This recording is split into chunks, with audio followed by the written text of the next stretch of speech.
സംസ്ഥാനത്ത് വ്യാപകമായ വ്യാജ ലോട്ടറിക്ക് പിന്നിൽ ലോട്ടറി രാജാവ് സാന്റിയാഗോ മാർട്ടിനും കണ്ണൂരിലെ മുൻ ലോട്ടറി ഏജൻസിയുമെന്ന ഏജന്റുമാർ. എഴുത്തു ലോട്ടറി എന്ന് അറിയപ്പെടുന്ന വ്യാജ ലോട്ടറി കേരള ലോട്ടറിക്ക് സമാന്തരമായി വൻ സംവിധാനങ്ങളോടെയാണ് പ്രവർത്തിക്കുന്നത്. വടക്കൻ കേരളം മുഴുവൻ വ്യാജ ലോട്ടറി മാഫിയ പിടിമുറുക്കി എന്ന് വ്യക്തമാക്കുന്ന തെളിവുകൾ ന്യൂസ് 18 നടത്തിയ അന്വേഷണത്തിൽ ലഭിച്ചു. ലോട്ടറി തട്ടിപ്പ് കേസ് പ്രതിയായ സാന്റിയാഗോ മാർട്ടിനും ചില CPIM നേതാക്കളുമായി അവിശുദ്ധ ബന്ധം നിലവിലുണ്ട് എന്ന ആരോപണം വീണ്ടും ശക്തമായിരിക്കെയാണ് വ്യാജ ലോട്ടറിയിൽ മാർട്ടിൻ്റെ പങ്ക് പുറത്തുവരുന്നത്.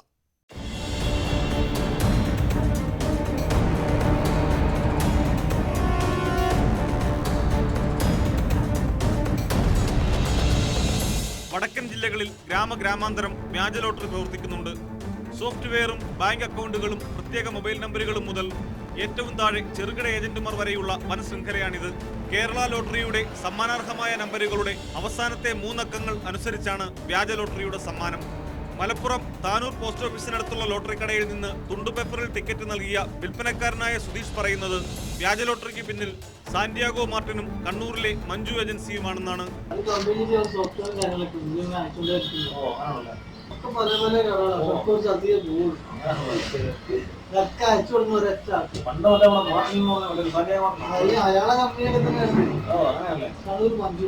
വയനാട് 4-ാം മൈലിലെ മുഹമ്മദ് എന്ന ഏജന്റും മാഫിയയുടെ തലപ്പത്തുള്ളവരെ പറ്റി ഇതേ വിവരങ്ങളാണ് നൽകുന്നത്.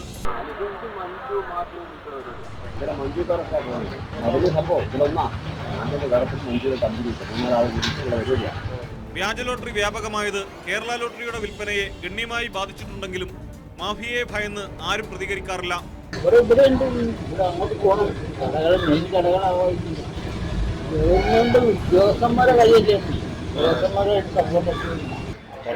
ചില്ലറ പൈസക്ക് ഇന്നലെ കളിക്കുന്നു 5, 6, 8, 2 രൂപ നല്ല കളിയാണ്. 6-ലൊക്കെ വന്ന് ചെയ്തു. 10 രൂപയുടെ വീതം 5 ടിക്കറ്റ് എടുത്താൽ 25,000 എഴുത്തു ലോട്ടറിയുടെ 1-ാം സമ്മാനം. ഗ്യാരണ്ടി, ABC, ബോക്സ് എന്നിങ്ങനെ പല വിഭാഗങ്ങൾ വ്യാജ ലോട്ടറിക്കുണ്ട്. സമ്മാന ഘടനയിലും മാറ്റമുണ്ട്. കേരള ലോട്ടറിയുടെ ഫലം വെബ്സൈറ്റിലെത്തും മുൻപേ ഈ ലോട്ടറി കച്ചവടക്കാരിലെത്തുമെന്നതിനാൽ ലോട്ടറി വകുപ്പ് ജീവനക്കാരും സംശയത്തിന്റെ നിഴലിലാണ്.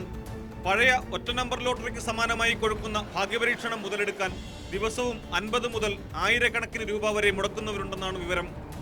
വ്യാജ ലോട്ടറി ബാധിക്കുക കേരള ലോട്ടറിയെയും അതുവഴി സംസ്ഥാനത്തിന്റെ സമ്പദ്ഘടനയെയുമാണ്.